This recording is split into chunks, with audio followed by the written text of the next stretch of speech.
Governor Gavin Newsom on the tarmac at LAX to greet President Trump before his tour of the fire-ravaged Palisades. The two appearing to set aside their bitter divisions in the interest of helping the thousands of fire victims who have lost everything. Most importantly, thank you for being here. It means a great deal to all of us, and not just the folks in Palisades, the folks in Altadena that were devastated.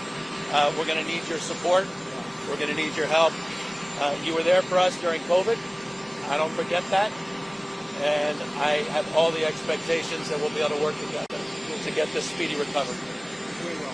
We're going to get it done. Trump left LAX in Marine One to survey the devastation in the Palisades from the air. Then on the ground, the president met with families whose homes had burned. The emotions of what happened still so raw. The experience clearly moved President Trump. You can realize how rough it is, how devastating it is until you see it.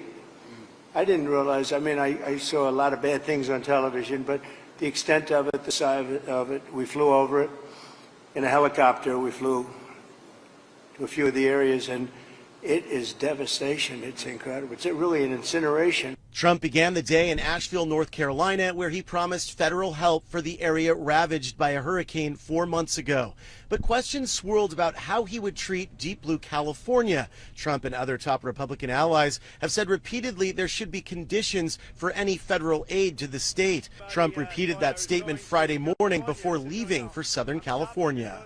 Well, in California, I have a condition. In California, we want them to have voter ID so the people have a voice, because right now the people don't have a voice because you don't know who's voting, and it's very corrupt.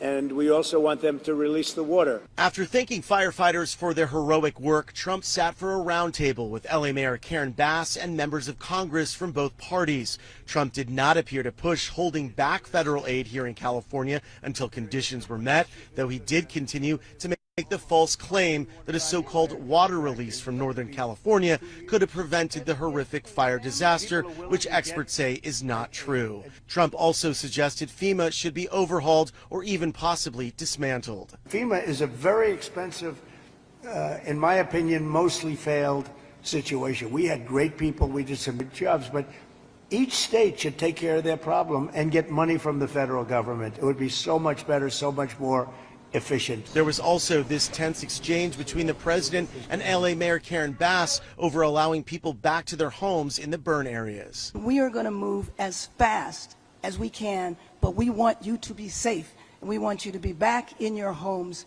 immediately. But the people are willing to clean out their own debris. It doesn't cost a lot. Yes, and they can. You should let them do it, because by the time you hire contractors, it's going to be 2 years. If a family... People are willing to get a dumpster and do it themselves and clean it out. And they can. There's not that much left. It's all incinerated.